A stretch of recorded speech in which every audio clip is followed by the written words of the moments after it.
On the night of April 8, 1980, the building that made the only boats in America engineered not to burn caught fire and burned to the ground.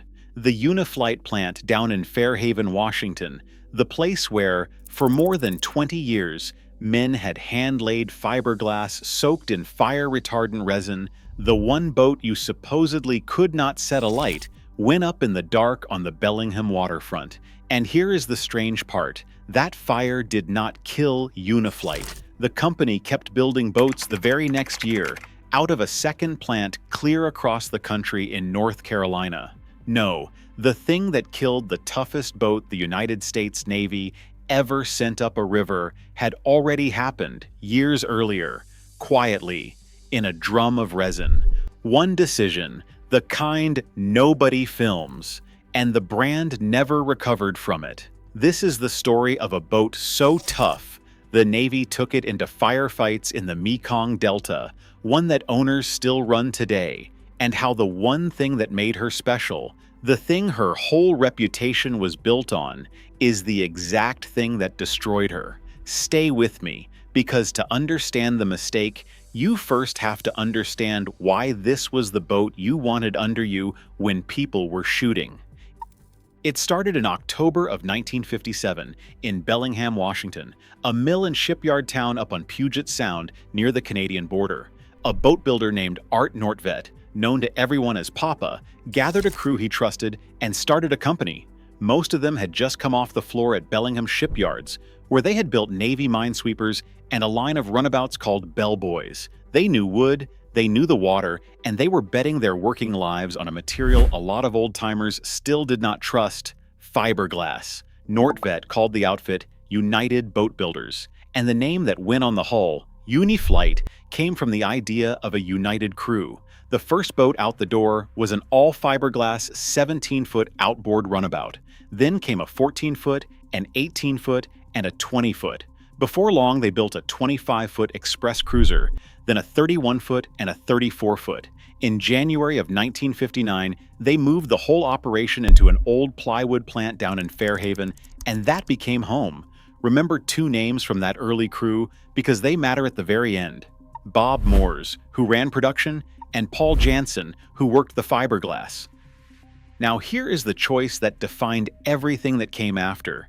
From the start, Uniflite did something almost nobody else in pleasure boats bothered to do. They built their hulls with fire-retardant resin, light most fiberglass boats, and they will burn until there is nothing left. A Uniflite would smolder, and when you pulled the flame away, it would go out. That was the whole identity of the brand, the boat that would not burn. And in a few years, the most demanding customer in the world was going to come looking for exactly that. That customer was the United States Navy. In 1962, Uniflite went public on the New York Stock Exchange, and going public made the company eligible to bid on government contracts. The timing could not have been sharper.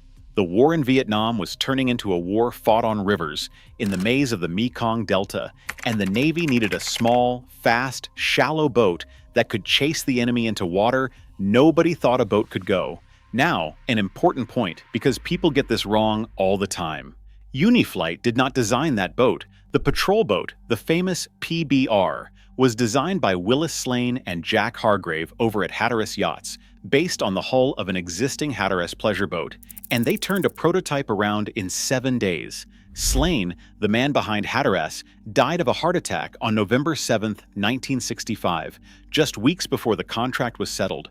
What Uniflite did was win the job of building them, with a low bid of $75,000 a boat, awarded on the 29th of November, 1965. And build them they did. The PBR was a 31-foot fiberglass hull. It was powered by twin Detroit diesel 6V53 engines, driving jacuzzi water pump jets instead of propellers, so it could run in water less than a foot deep. It cruised between 25 and 31 knots, blistering speed for a boat back then. At the peak, Uniflite was rolling 2 of these patrol boats off the line every single day, plus a 36-foot landing craft on top of that. More than 400 of the later Mark II boats came out of that plant, and more than 700 PBR boats were built in all.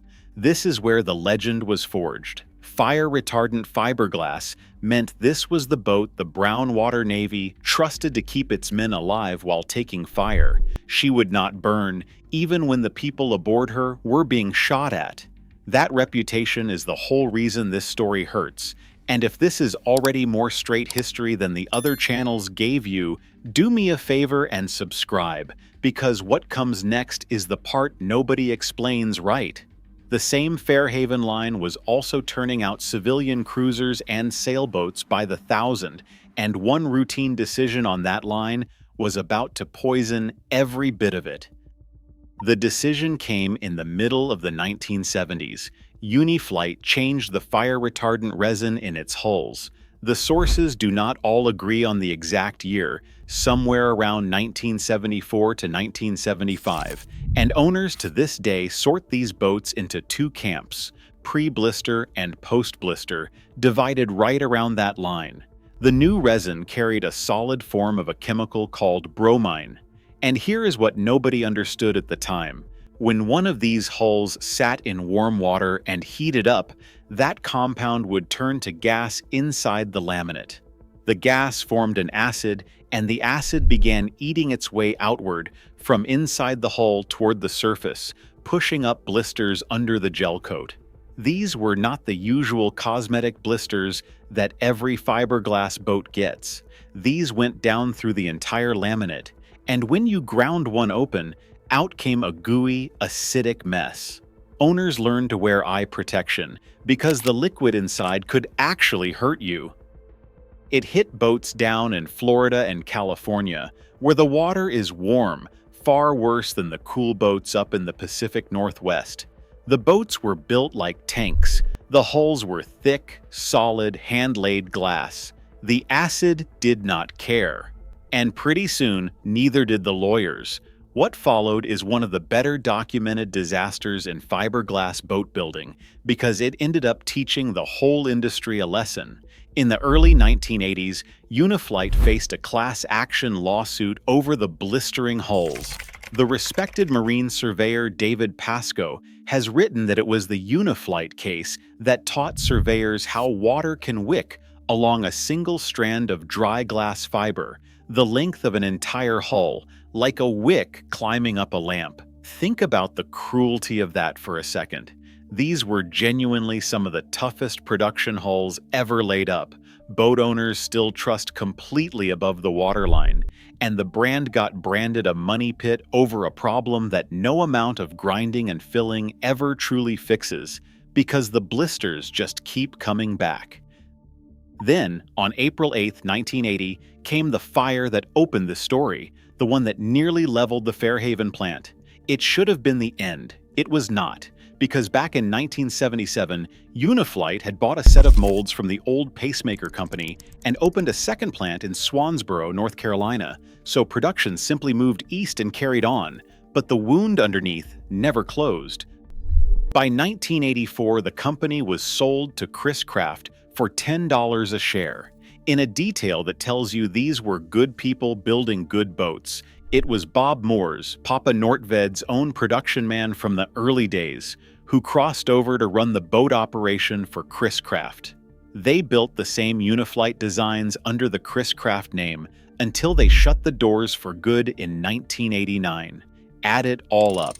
From 1957 to 1984, this crew built an estimated 11,000 boats, and at the peak, more than 500 people drew a paycheck on that Fairhaven waterfront. All of it traceable in the end to one barrel of the wrong resin. So let me leave you with the part that actually matters. The fire-retardant resin was never the villain here. Being the boat that would not burn was a genuinely great idea, and it is exactly why the Navy trusted these hulls with men's lives. The villain was a change, a swap of the one ingredient that made her exceptional, made by people who could not have known what that solid bromine would do years down the road in warm water. They kept the promise. They lost control of the chemistry behind it.